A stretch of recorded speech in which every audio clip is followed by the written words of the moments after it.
इसके बाद पांचे भूले देह सुखी, छठे भावना रास की, साते पावे रीति रस श्री स्वामी हरिदास की। श्री स्वामी हरिदास जी महाराज वाणी में लिखते हैं कि साते भूले देह सुधी, पांचे भूले देह सुधी। इसके बाद देह की शुद्धि नहीं होनी चाहिए, क्योंकि जब तक देहाध्यास की निवृत्ति नहीं होगी तब तक आपका मन भगवान में नहीं लग सकता। ये पक्की बात है।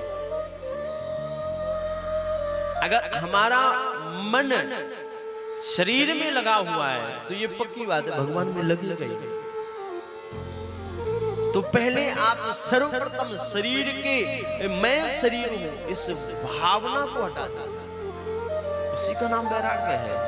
एक कथा आती है करमेती बाई, कभी आगे चर्चा थोड़ी सी करेंगे। क्या वैराग्य करमेती बाई के जीवन में आया है। वृंदावन जाने का मतलब यही है, भक्त का मतलब यही है। पांचे भूले देह सुधी, छठे भावना रास की। फिर प्रिया प्रीतम के उस भाव में, रास में दिव्य रास में प्रवेश पाकर उस लीला का आनंद लिया, इसको कहते हैं भागवत। तो प्रथम भक्ति का लक्षण यह है कि भागवत सुनिए। आपने कथा कई बार सुनी है, कई बार सुनते रहोगे। कथा का उद्देश्य क्या है, कथा का मतलब क्या है, मैं आपको सूक्ष्म में थोड़ी सी बात बताऊंगा। कथा किसे कहते हैं? बोलो कम सुखम स्थाप्यति कथा। जो सुख की स्थापना करे वो कथा है, जो सांसारिक दुख को मिटा दे वो कथा है, जो व्यथा नष्ट कर दे वो कथा है। हम यहाँ सब 7 दिन तक कथा बैठ करके सुनेंगे। कथा करती क्या है?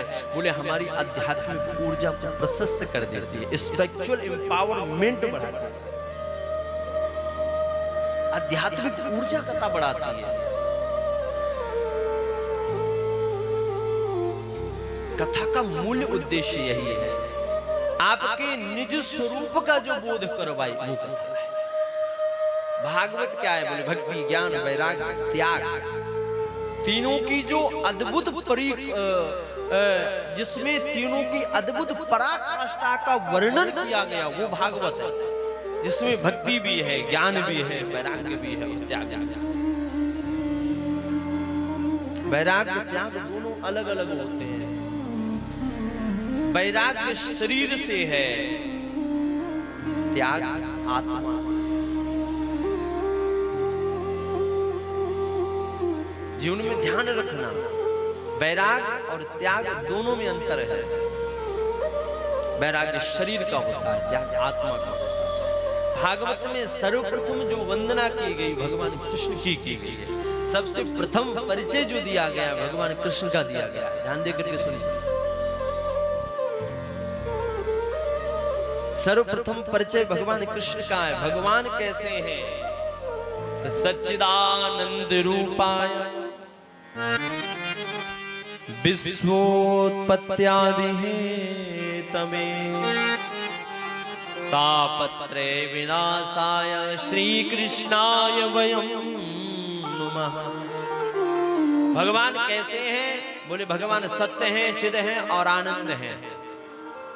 दुनिया में ध्यान रखना, परमात्मा के सिवा कोई सत्य नहीं। जो दिख रहा है सब झूठा है, उसके सिवा कुछ सत्य है ही नहीं है।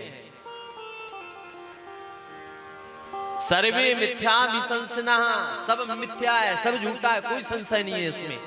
सत्य कौन है? ईश्वर है। गीता में भगवान ने कहा है नासतो विद्यते भावो ना भावो विद्यते सता। हे अर्जुन, मैं ऐसा संसार में सत्य हूं कि न मैं आता हूं, न मेरा भाव है, न मेरा कोई अभाव है। अच्छा एक बात बताइए, ऐसी कौन सी जगह है जहां भगवान नहीं है? है कोई जगह? सब घट में रोसाइयां, खाली घट नहीं कोई। वह हर घट में बैठा है, हर जगह बैठा हुआ, हर स्थान में बैठा हुआ है। ईसावास्य कह रहा है सर्वम खलमिदं ब्रह्म, सर्वत्र ब्रह्म है। ईसावास्यमिदं पुण्यम यत्किंचित् जगत्याम जगत्। श्रुतियां कह रहे हैं ईश्वर सर्वत्र है। तुलसीदास जी कहते हैं हरि व्यापक सर्वत्र समाना प्रेम प्रकट होई मैं जाना।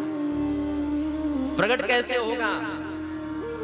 बोले जब आप में प्रेम होगा तब वो ईश्वर प्रकट हो जाए। प्रेम थे प्रकट होई मैं जाना।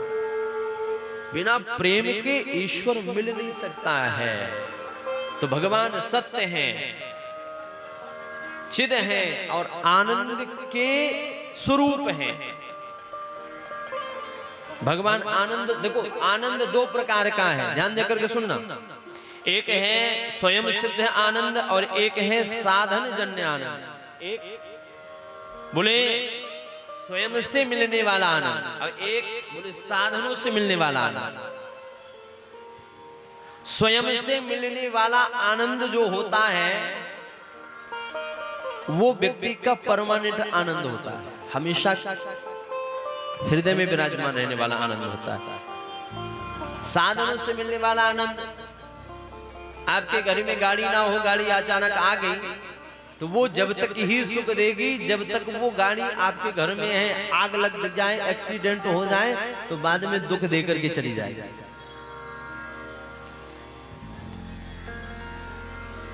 योगी कभी दुखी क्यों नहीं होता? क्योंकि योगी साधनों से आनंद नहीं भोगता, योगी स्वयं से आनंद भोगता है। एक फकीर, फकीर को कभी देखा है कभी दुखी रहा हो? फकीर कभी दुखी होता है?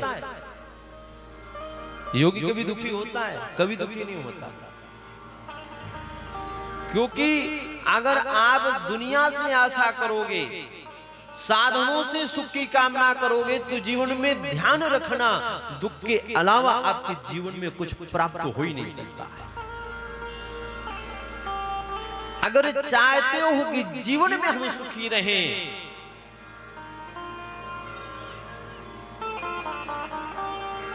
तो संसार से सुख की कामना त्याग।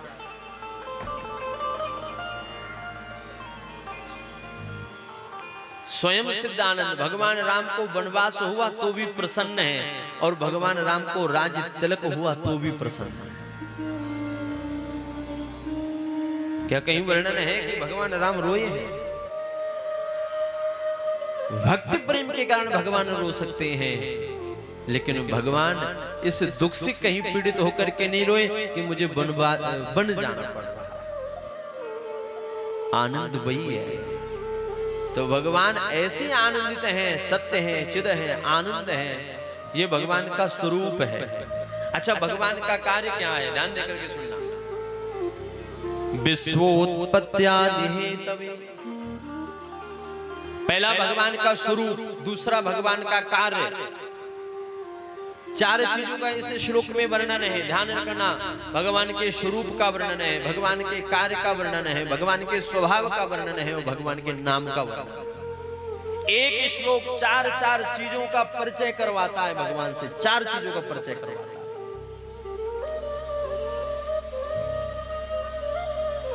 तो भगवान का स्वरूप आनंद स्वरूप है। कार्य क्या है? बोले विश्वोत्पत्त्यादि हेतवे, विश्व की उत्पत्ति, पालन और संहार करते हैं।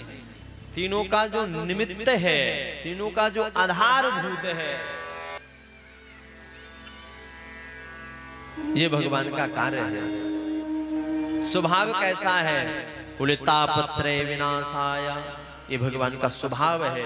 जिनको प्रणाम करने से दैहिक दैविक तीनों ताप, भौतिक तीनों ताप नष्ट हो जाए, ये भगवान का स्वभाव है। नाम क्या है? बोले श्री कृष्णाय वयम, श्री कृष्णाय वयम नमः। ऐसे भगवान कृष्ण को हम अवाम वयम, हम सब मिलकर